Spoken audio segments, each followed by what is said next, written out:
తెలుగు ప్రేక్షక మహాశయులారా, వెకిలిగా నవ్వుతూ టైటిల్ కార్డుకి ఫోజిచ్చిన ఈ ఏటీ బ్రదర్స్ని ఎవర్రా వీళ్ళు అని అనుకుంటున్నారా? విషయం ఏంటంటే, ఆంధ్ర తెలంగాణ రాష్ట్రాలు రెండుగా విడిపోకముందు నుండే వీళ్ళు మంచి స్నేహితులు. తీరా ఆంధ్ర తెలంగాణ ప్రాంతాలు విడిపోయి చీలిక ఏర్పడ్డాక చూసుకుంటే పక్కపక్కనున్న వీళ్ళ గ్రామాలు కూడా చాలా విచిత్రంగా చెరవు బోర్డుల్లోకి వెళ్ళిపోయాయి. ఇక అప్పట్నుంచి ప్రాంతాల గురించి, ప్రభుత్వాల గురించి వీళ్ళ సొల్లు కబుర్లు ఎక్కువయ్యాయి. మరి వీళ్ళ చదవంటారా? పత్రికల్లోని వార్తలు చదవడానికి ఎక్కువ, ఫేస్బుక్ వాట్సాప్లలో చాటింగ్లు చేయడానికి తక్కువ. అయినా వీళ్లకు తెలియని విషయాలంటూ ఏవీ లేవు.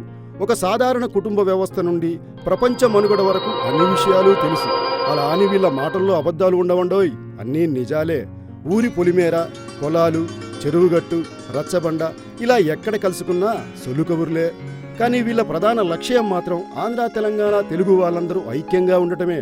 మరి ఇప్పుడు ఏ విషయం గురించి కబుర్లు చెప్పుకోబోతున్నారో చూద్దామా?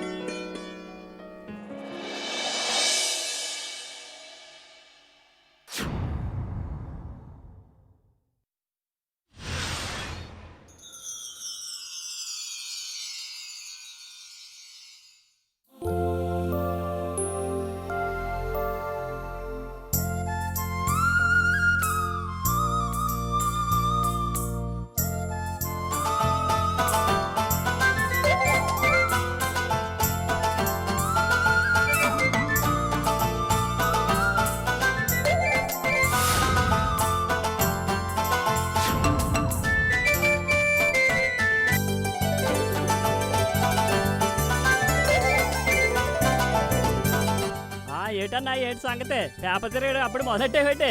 ఏంద్రాబాయ్, తిరిగేనికి నేనేమన్నా అవలాగాలు లెక్క కొడుతున్నాను రా, చదువుతున్నాను రా బాయ్. చదువుకాడు చాలు గాని నాకు కూడా చెప్తే నాకు కూడా వింటాను కదా. రారా బాయ్, కూసో. సరే సరే కూకుంటాలే. ఏటన్నా ఏటి సంగతే? పేపర్లో కబుర్లేటి? అరే ఏముందిరా బాయ్, ఏ పేపర్లో చూడు ఈ నమో నమో అని రాసిందిరా బాయ్. ఏ మాటకు ఆ మాట చెప్పుకోవాలి కానన్నా, మోడీ గారు చరిత్ర తిరిగేసండి అనుకో. అవునరా బాయ్, ఫుల్ మెజారిటీతో సెంటర్ లా గవర్నమెంట్ ఫామ్ చేసిండు. అవునన్నా, మొన్న 26వ తారీఖుని బోల్డ్ మంది టీవీ దగ్గర కూకుడోను. ఏటా నేను చూసినాను. ఏటా అని చూసినవా? ఏం కనపడ్డదిరా బాయ్? మోడీ గారి ప్రమాణ స్వీకారం అన్నా. మోడీ గారి ప్రమాణ స్వీకారం రోజు పెద్ద పెద్దోళ్ళు, పక్క దేశంలో సాధువులు, మేధావులు, అబ్బబ్బబ్బబ్బ సినిమాలు కూడా బోల్డ్ మంది వస్తే చూడడానికి కళ్ళు పండుగ ఉందనుకో. అవునరా బాయ్, ప్రధానమంత్రి అన్నాక ప్రమాణ స్వీకారం చేస్తాడు కదా, అదైతే మస్తుగా చేసిండు. ఇదంతా బాగానే ఉందిరా బాయ్. గప్పటి సంధి నా దిమాగ్లో ఒక్కటే డౌట్ కొడుతుందిరా. ఏటన్నా ఏటది? ఏందంటవా? ఇగో నువ్వే చదువు. నల్లధనం ఫైల్ మీద మొదటి సంతకం చేసిన మోడీ. గది సంగతి. గా నల్లధనం అంటే ఏందో చెప్పు. నల్లధనం అంటే ఏమి లేదన్న, మనకు ఓలు కనపడకుండా దాచుకోవడమే ఆ నల్లధనం. అరే అంటే మా పెళ్ళాం చీర మడతలలో దాస్తది, మా పోరగాడు పెన్నులో బాక్సులో దాస్తాడు, గట్ల దాసుడేనా? గా దాసుడేనా నల్లధనం అంటే? మీ ఆవిడ ఇంట్లో దాస్తుంది, కుర్రోడు స్కూల్ బ్యాగులో దాస్తాడు, అది కాదా నల్లధనం. మన బ్యాంకులు లేకుండా విదేశీ బ్యాంకుల్లో దాచుకోవడమే నల్లధనం. అరే గట్లెట్లా కుదురుద్దురా బాయ్? ఎందుకు కుదరదన్న? డబ్బులుంటే ఇక్కడ అమానం ఎక్కడు, అక్కడ దిగడు, ఖాతా తెరవడు, డబ్బులేడు. అవునా? అరే బాయ్, అట్లయితే నేను ఇంటి దాకా పోయిస్తారా బాయ్? ఏడకన్నా?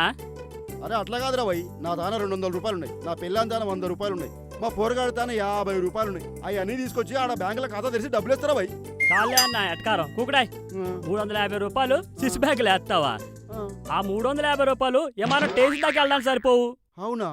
గట్ల అయితే మన నాటోళ్ళకి ఆడ డబ్బులు దాసుడు కుదరదా? కుదరదన్నా, మనకు అయ్యే పని కాదు, అడ్డుగా సంపాదించి బాగా తెగబలిసిన చేసే పని అన్నది. అరే జర అర్థమయ్యేటట్లు చెప్పురా బాయ్. ఏమి లేదన్నా, గవర్నమెంట్ ఓ పద్ధతి పెట్టింది. ఒక మనిషి ఒక సంవత్సరానికి కొన్ని లక్షల వరకే సంపాదించాలి. మరి అంతకన్నా ఎక్కువ కమాయిస్తే? అదే చెప్తున్నా అన్న, అంతకంటే ఎక్కువ సంపాదిస్తే 20%, 50%, 100% ట్యాక్స్ కట్టాలి, లెక్కలు చూపాలి. అవును కదా, గట్ల ట్యాక్స్ కట్టిన డబ్బుల్ని గవర్నమెంట్ మళ్ళా మన అభివృద్ధి కార్యక్రమాలకే ఉపయోగిస్తుంది కదా. కరెక్ట్ చెప్పినావు. ఒకవేళ లెక్కలు చూపించలేదు అనుకో, అవినీతి చేసినాడు అనమాట. ఇక్కడ దాయకుండా డబ్బులు అక్కడ దాస్తున్నాడు అనమాట. అవురా బాయ్, మస్తు యాదికొచ్చింది. అవును, దాన్ని బ్లాక్ మనీ అని కూడా అంటారు కదా. అరే భయ్ మన తెలుగు సినిమాలో ఇలాంటి ప్రజల దగ్గర దోసుకొని ఆడనే దాస్తుంటారు కదా అదే కదరా భయ్. కరెక్టే చెప్పినావు అన్నా. అవునరా తమ్మి, ఇంతకీ ఈ దగ్గులబాజీ ముండా కొడుకులు ఎంత దాస్తుంటారంటావు? 400 లక్షల కోట్లన్నా. 400 లక్షల కోట్ల. అవును. ఆ డబ్బంతా మన దేశానికి తిరిగి వస్తే 50 రూపాయలు కిలో బియ్యం 20 రూపాయలకు వస్తాయి. పేదోళ్ళు కట్టాలు తీరుతాయన్నా. పిల్లల చదువులకి, దేశంలో ఎన్నో అభివృద్ధి కార్యక్రమాలకి ఈ డబ్బంతా ఉపయోగపడుతుందన్నా. గట్లయితే పోయిన మన దేశ సంపద మళ్ళా తిరిగి రావాలి తమ్మి. అందుకే కదన్నా అవినీతి పనులు అంతు చూస్తానన్నాడు మోడీ సారు. చూడాలరా భయ్, గట్ల దోసుకున్న ఈ పందికొక్కుల్ని బొక్కల నుంచి బయటికి లాగాలే. అందుకే కదండి ఈ సంతకం. ఆ సంతకం చేసిన దగ్గర నుంచి అలా సంపాదించిన వాళ్ళందరికీ చెమటలు పట్టేస్తున్నాయి. పట్టాలరా భయ్, గట్లనే చెమటలు పట్టాలి. ఆ డబ్బంతా తిరిగొచ్చి మన దేశంతో పాటు ఆంధ్ర, తెలంగాణ రాష్ట్రాల్లో ఉన్న మన తెలుగు ప్రజలందరికీ ఆ డబ్బులు ఉపయోగపడాలి. అది తప్పకుండా జరుగుతుందన్నా. అవురా భయ్, జరుగుతుంది. ఇగో ఇంతకు ముందు ఎంతో మంది ప్రధానమంత్రులు వచ్చిర్రు, వాళ్ళందరూ మంచి మంచి పనులు చేసిర్రు. ఇగో ఈయన కూడా వచ్చిండు, ఈయన కూడా మంచి మంచి పనులు చేస్తారా భయ్.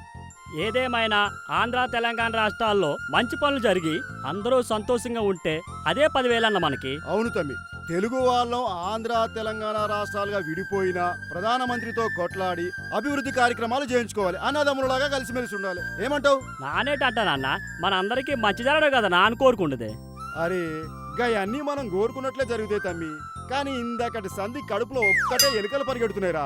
అదేటన్నా ఎలకలు ఎప్పుడు దూరినాయి కడుపులోకి? అరే నువ్వు జోకులు చేయకు తమ్మి, ఎలుకలు పరిగెడుతున్నాయి అంటే ఆకలి అవుతుందని అర్థం. జర నాశనం చేద్దాంపా. సరే పదన్నా, కాంతమ్మట్లో మంచి మసాలా దోశ తిందాం. పా తమ్మి. పదన్నా.